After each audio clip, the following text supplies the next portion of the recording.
Thanks, Charlie. And it's great to be here and talking to young people all over the UK on during National Careers Week, which is fantastic. Um, so yeah, I work for the BBC. I'm a journalist, and I've been doing journalism and involved in news and broadcast for about 15 years. But I actually started at the BBC about 20 years ago. Not knowing that a journalist was going to be the role that I'm would pursue, and that's why it's really important for me to talk to young people like you about opportunities and careers in the broadcasting industry, because I had no concept when I was your age that that's what I'd be doing. Um, so let me give you a quick whistle-stop tour of my career. Yeah, next slide, please. This is me at the BBC. I'm a really visual thinker, and yeah, I always use photos to kind of illustrate my career. My BBC connection started really early on, and when I was young, watching children's TV. I loved Blue Peter, and I remember writing in and winning a Blue Peter badge, and knowing how that made me feel to get a letter back and some acknowledgement and response to what I'd said or what I'd written about. Still kind of sits with me when I'm replying to young people, when I'm responding to contributors, and when I'm talking to our audience.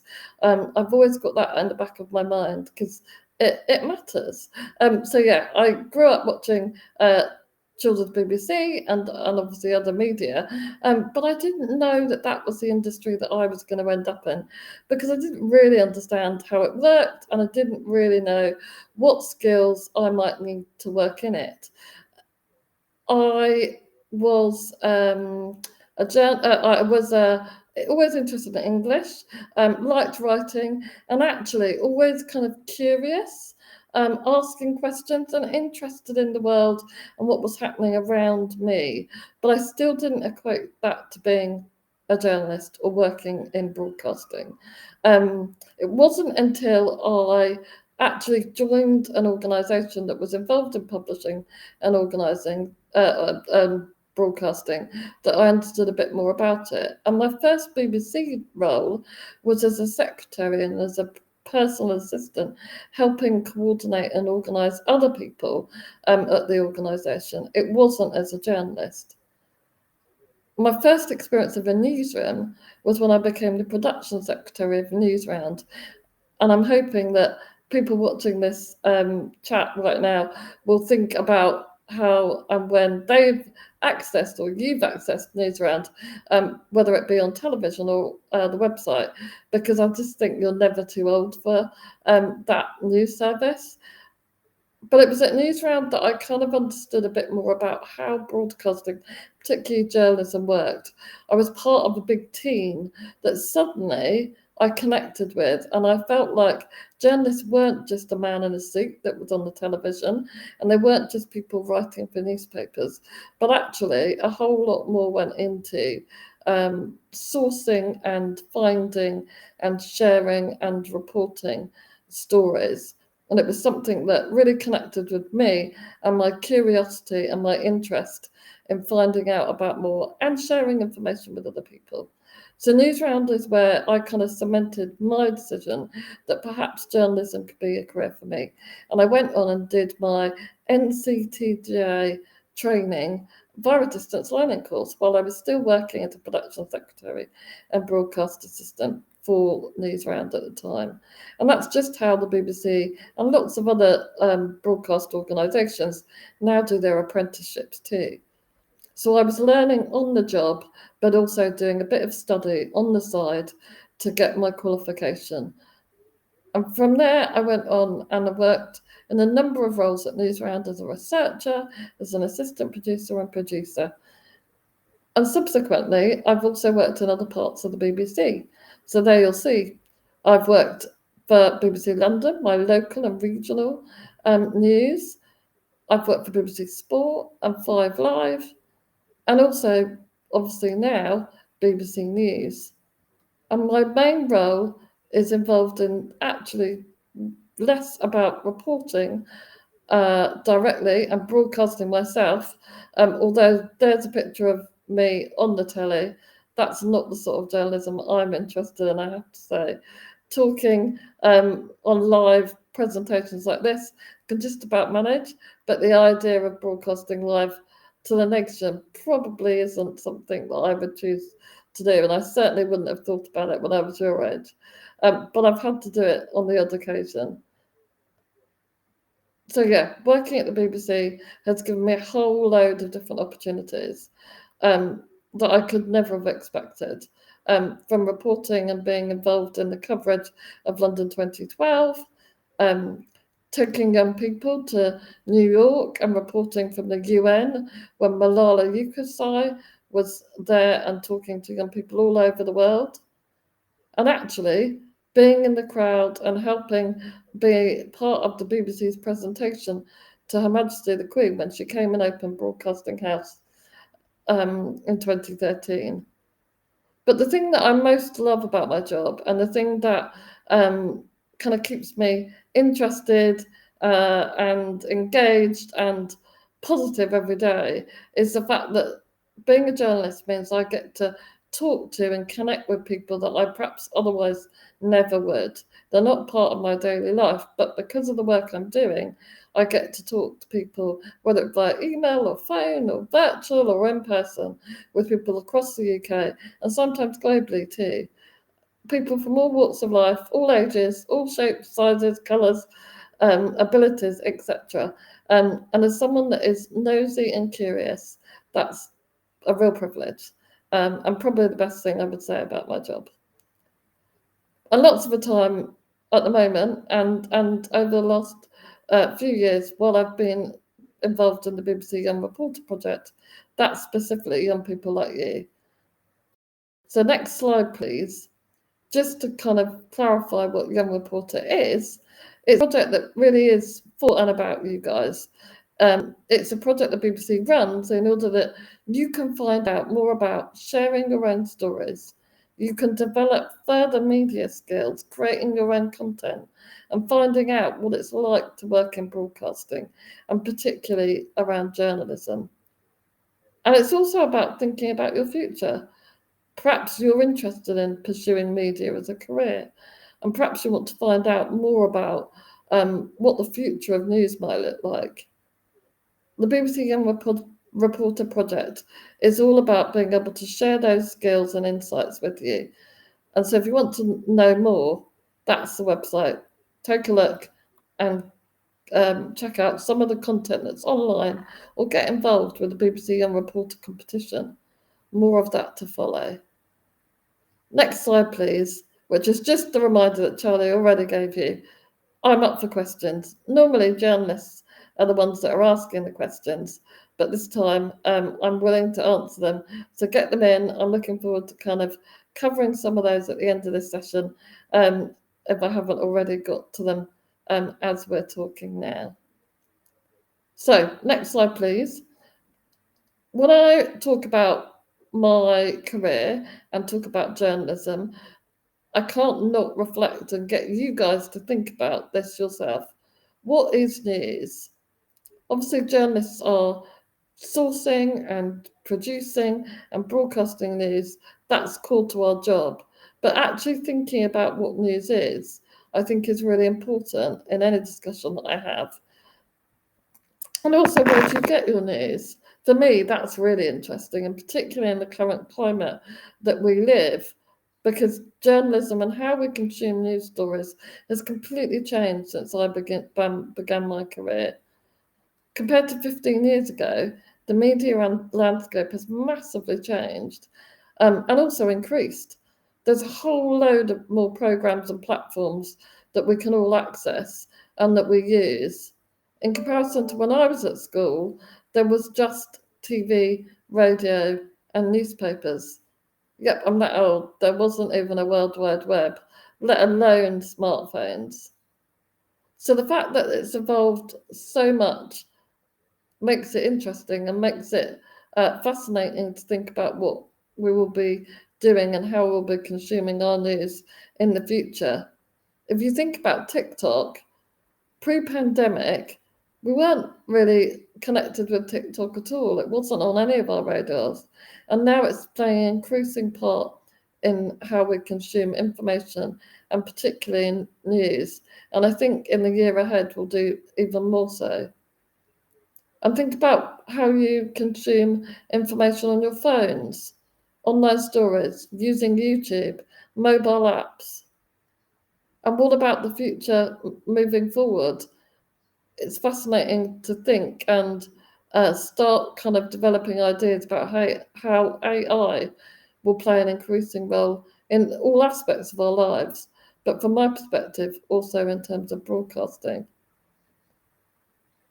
So, although the way we access news has definitely evolved and increased, what actually constitutes a news story and the fundamentals of journalism really remain the same, whatever platform you're accessing them in. So, next slide, please. This is just, I always share this one as just a kind of prompt and reminder about some of the things that news is, regardless of how you're accessing a news story. And it might sound obvious, but yeah, news is something that is new or current. It's something that's happening or perhaps just happened or about to.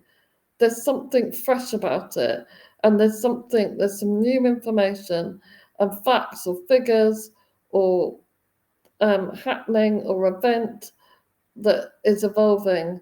And reporting on that right here, right now, is what makes a news story journalism and newsworthy rather than something that's perhaps been in the past or coming up.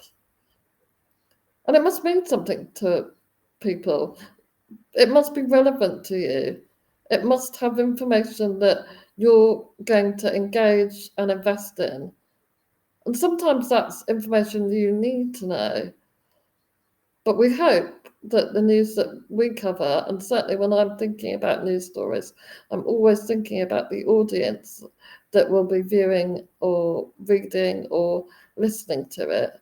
We want you to know about that information because that's what will mean that you'll perhaps listen or read to the end of the report, and also hopefully mean that you'll come back and find more news from that particular source.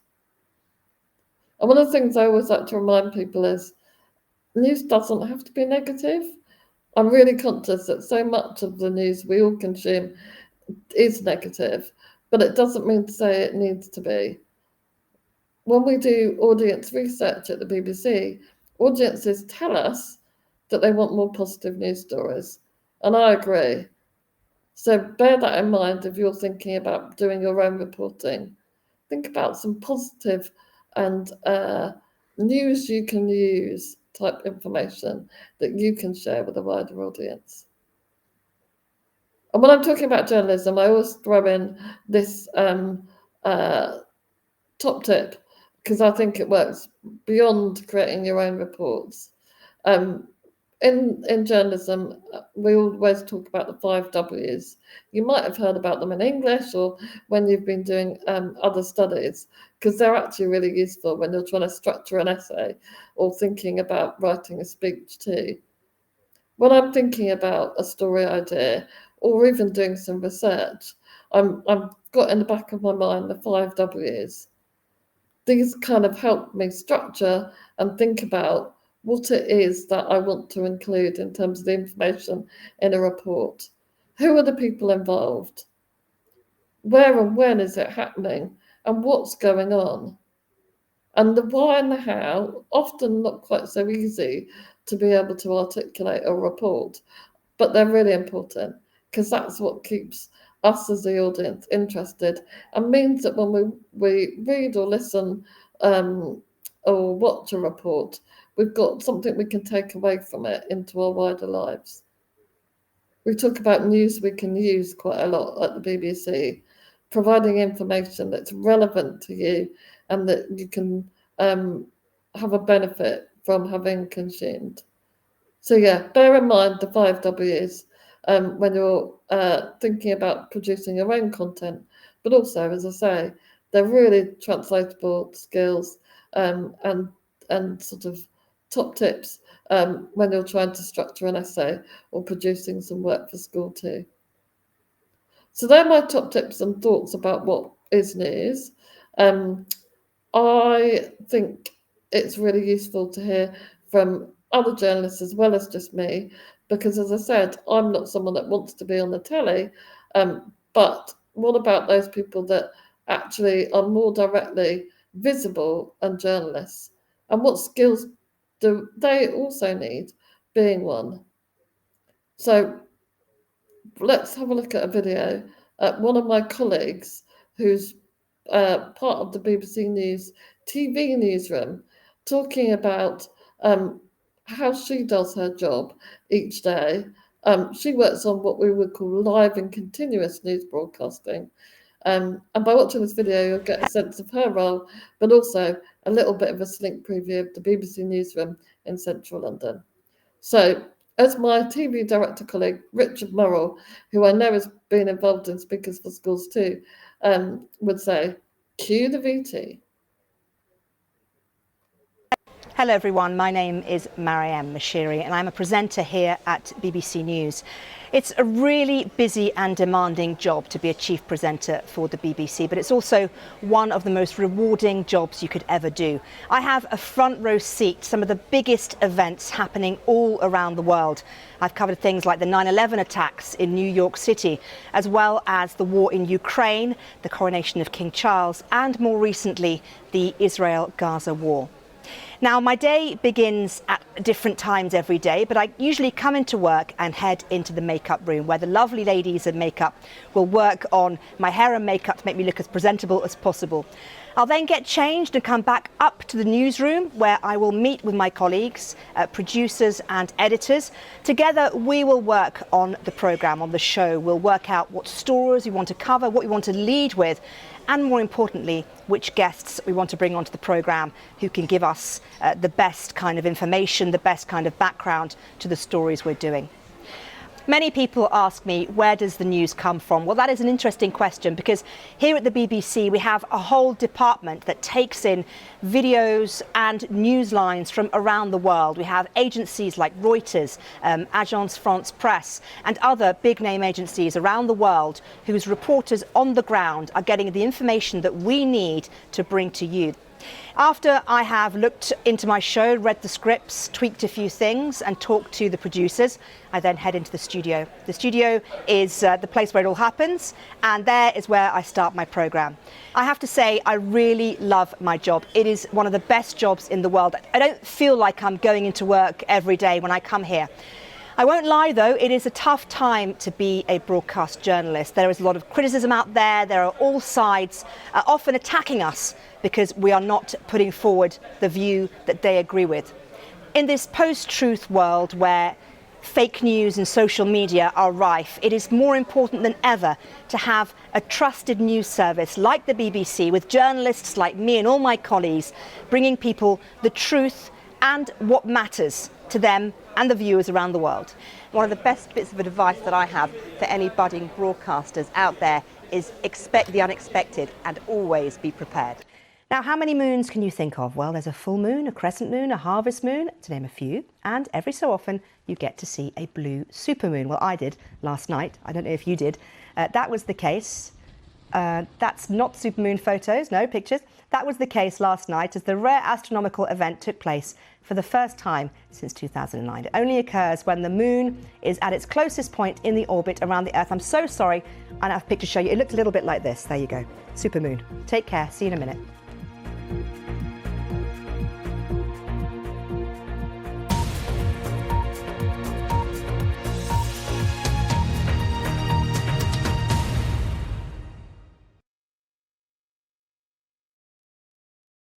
Don't go quite as planned.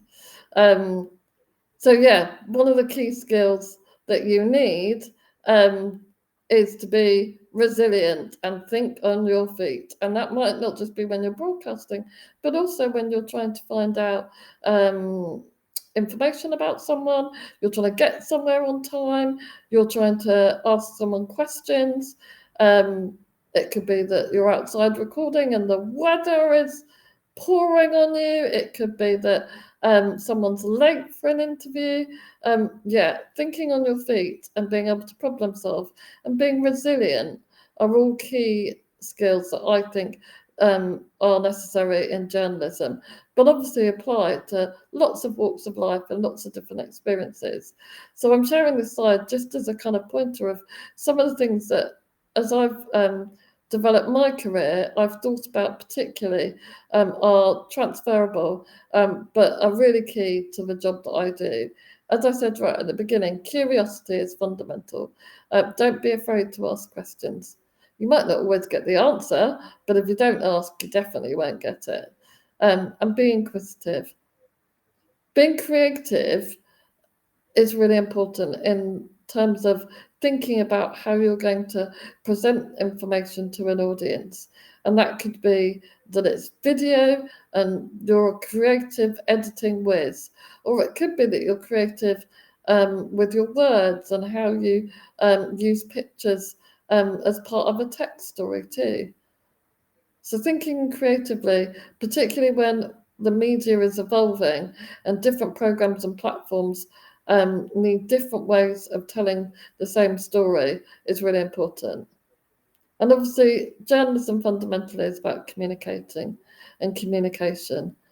And whilst Miriam is adept and proficient and really experienced about doing live broadcasting, unlike me, I would say that actually communicating on the phone and doing emails and being able to display or present a brief to someone and pitch an idea is also key to the role of a journalist, and particularly someone like me who's perhaps behind the scenes and involved in planning and developing stories and sourcing ideas and writing briefs on behalf of other journalists and reporters and presenters.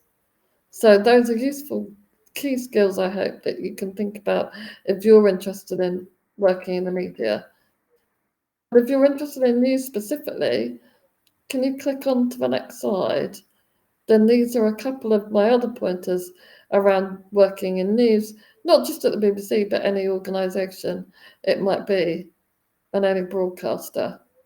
And at the BBC, working in news isn't just about reporting, but actually there's a whole host of different roles that are required to make broadcast news get on air, particularly when a story is breaking or emerging and highly unpredictable. So we need technical broadcast talents to make sure that we get on air and bring you the most important and latest stories and developments.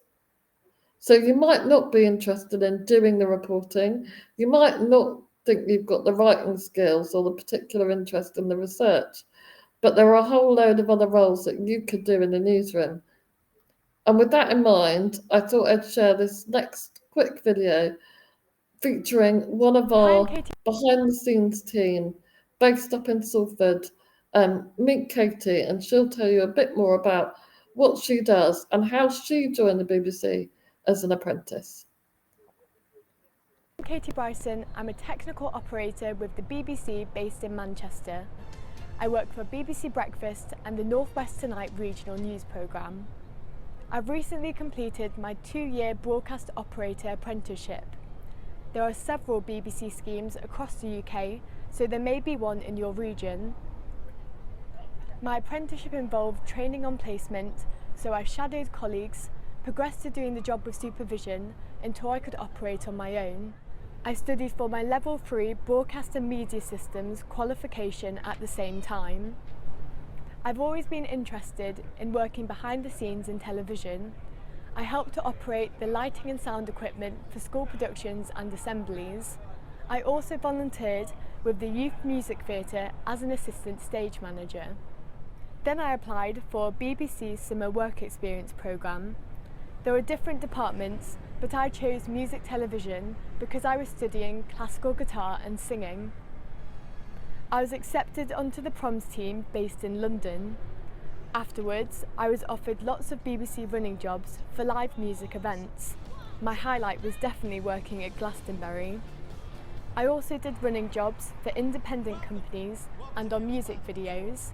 I learnt a lot about working in a team and made some good contacts.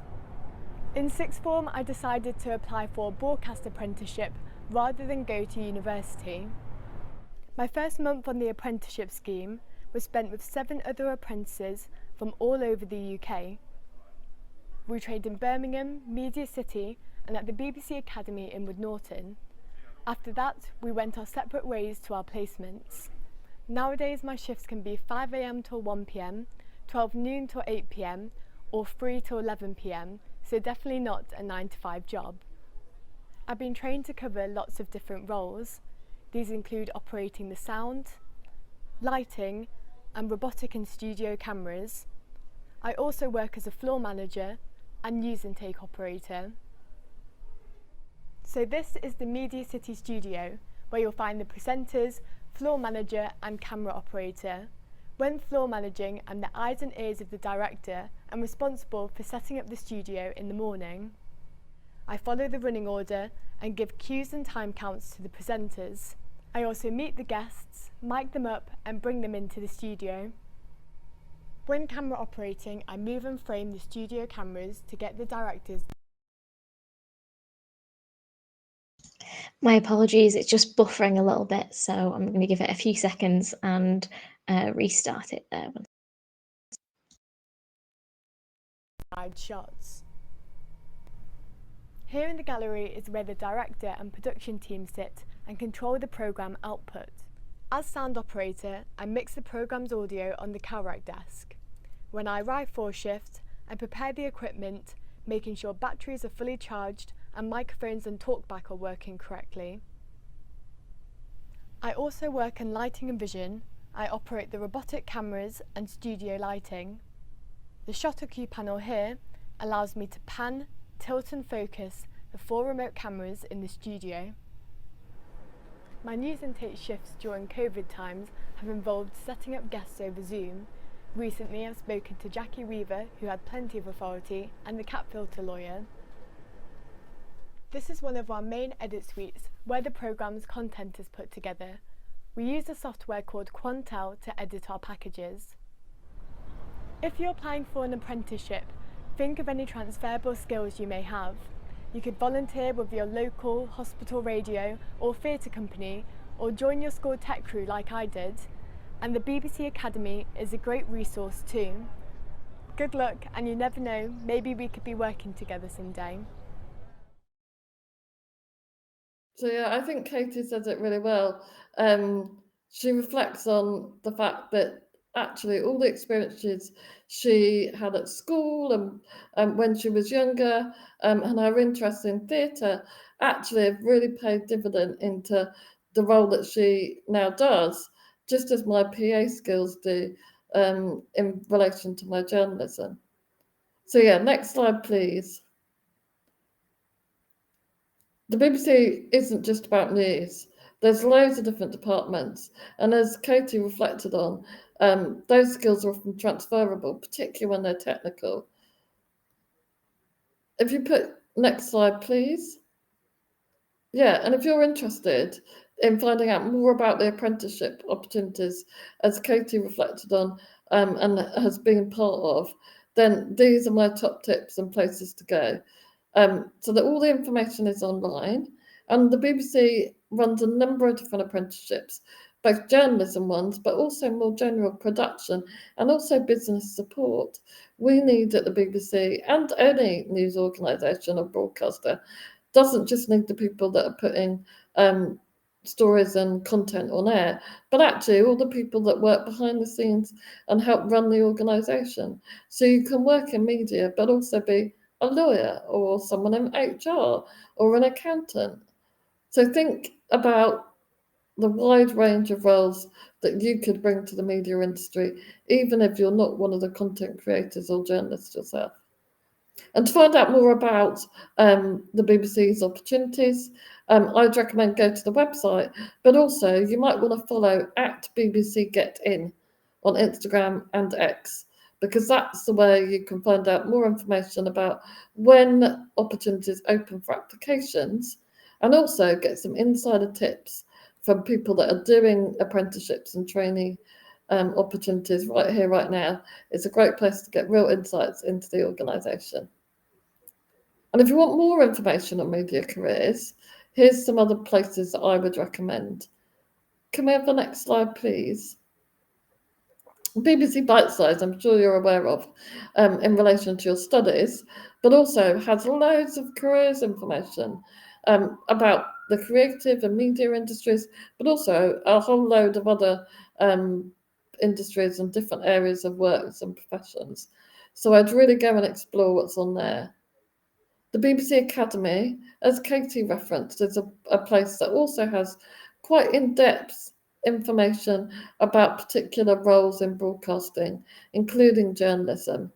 And it also offers webinars and details about particular events that you might be able to join virtually and sometimes also in person.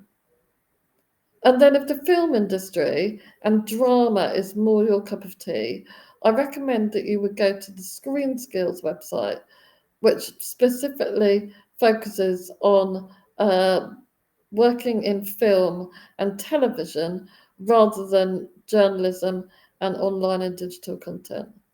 Screen Skills also offers a range of online resources and sometimes events that you might want to check out if that's where you're interested in your career going. And then my top tip, really, well, actually, there's two. If you want to work in the media industry, one of the key things is that you ensure that you consume it. So, next slide, I wanted to put some things on your radar that you might not be aware of that are all sources of information and parts of the BBC's journalism. There's various podcasts that are specifically focused and aimed at younger audiences, just like you. You might want to take a look at, or not have a look, but take a listen even to some of them. And I've included some of those titles here. 5 Minutes On, What in the World, and the Reliable Source podcast. Give them a go. And did you know that the Catch Up is a short bulletin that's on BBC Three every weekday night, really aimed at younger audiences like you? It's a great way to kind of catch up on all of what has been going on in the day and what the big news stories are. And then if you're really interested and want to kind of really get your understanding on a particularly challenging or complex story, I'd recommend looking at some of the reports produced by my colleague Ros Atkins, who really interrogates and takes a forensic look at stories that are happening, particularly global ones. And he and the BBC Verify team really try and forensically and really transparently look at what's going on in those difficult stories, or when there's lots of people involved or lots of different things contributing to something that's going on in the world. And then, of course, there's TikTok. Have you been to the BBC News TikTok account? Take a look. If you like your news or information short, sharp, and snappy, but also with a bit of humour and a bit of character, then TikTok is probably the place to go. TikTok is really evolving in terms of being a platform for news. So if you've got some thoughts and views about what you think we're doing at the BBC with our TikTok account, we'd really value hearing them, because you guys, I'm sure, have got lots of opinions on how social media can be utilised to share news and more serious information, as well as some of the jokes and memes and silly clips and videos that perhaps TikTok was originally perceived to be for. So yeah, let us know. We value your feedback. And talking of which, we also want to hear your stories. Can you play the next video?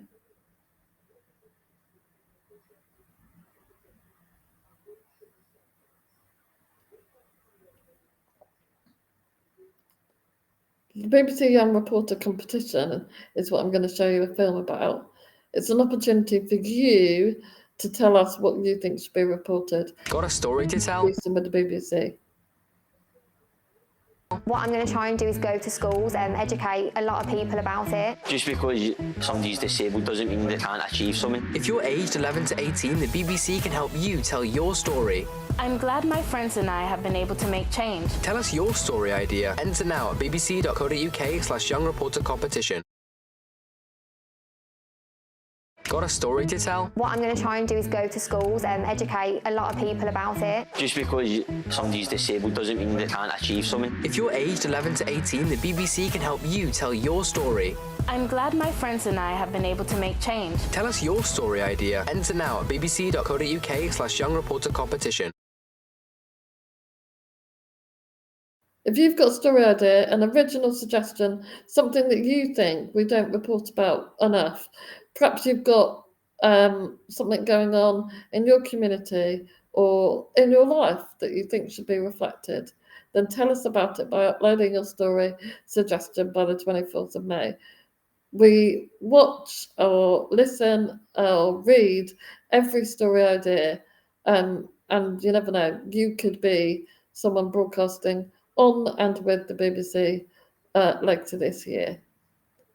So that's the end of my presentation. It would be great to answer some of your questions. Yeah, great. We have just under 10 minutes left, so we're going to get as many questions as we can answered, and we've had loads submitted, so I'm going to jump straight in. So first one, a question has come in that asks, is your work mostly virtual or do you travel a lot? A mixture, and over my career I've done a real variety, and it slightly depends on the role of different journalists. So me personally, I tend to be office based, or as you're seeing right now, in my own work from home office.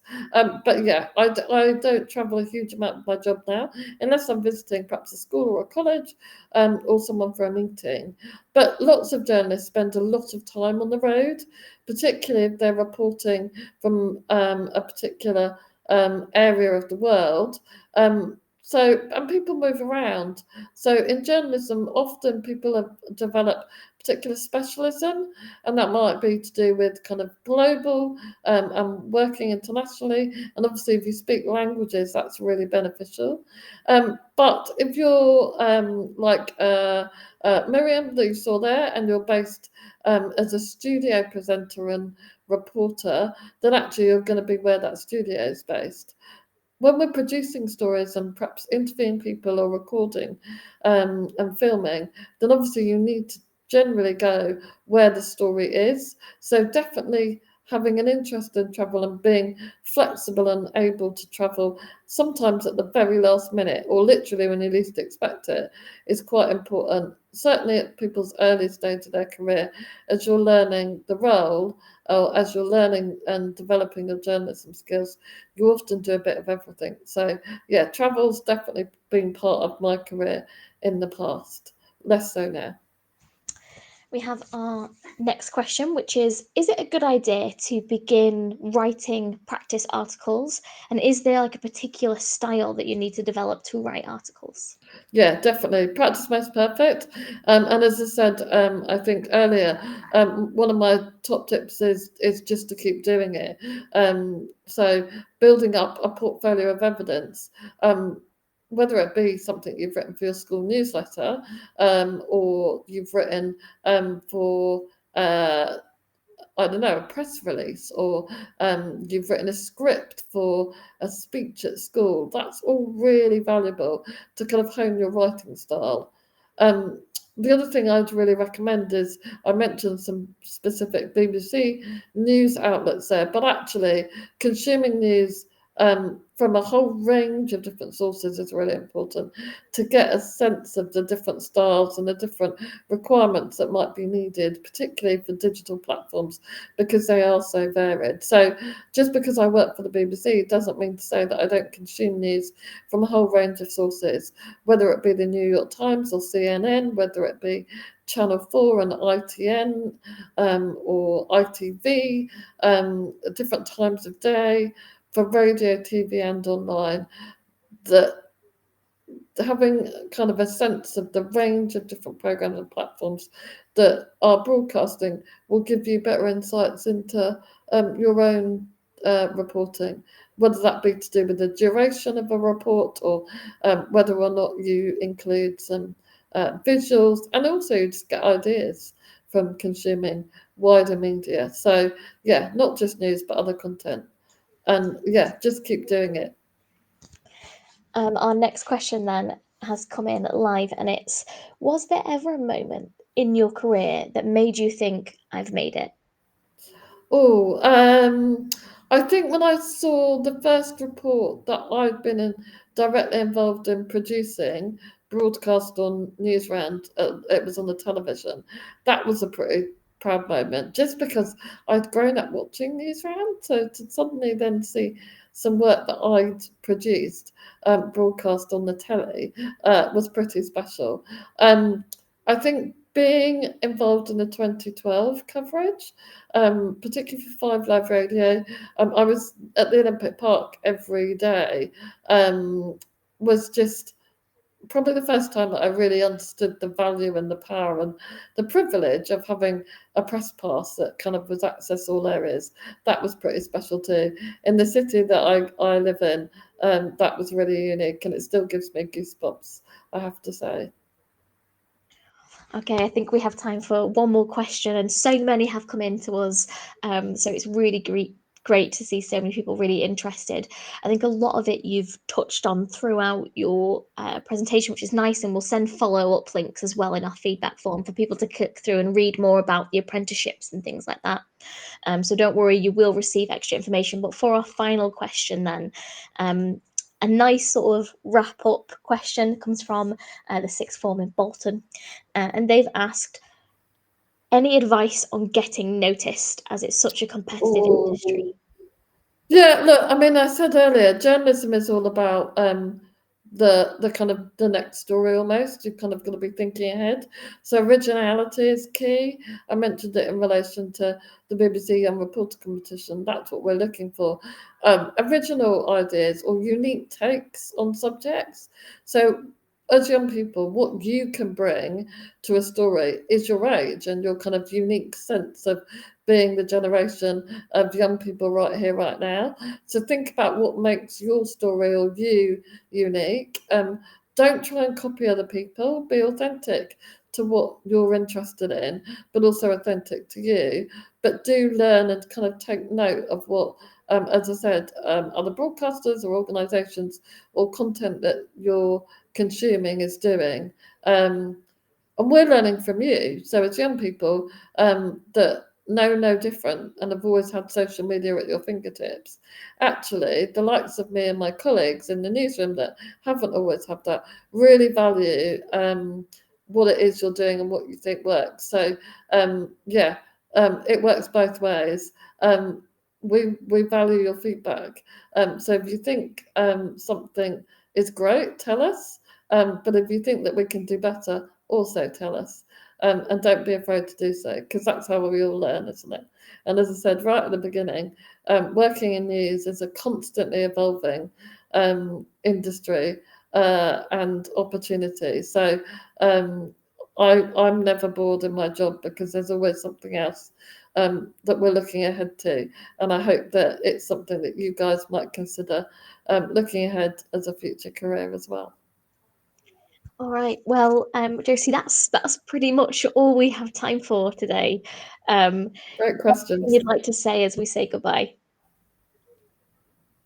Well, look, just don't be afraid to ask questions. Be inquisitive and be curious, because you never quite know where it's going to take you. I certainly didn't.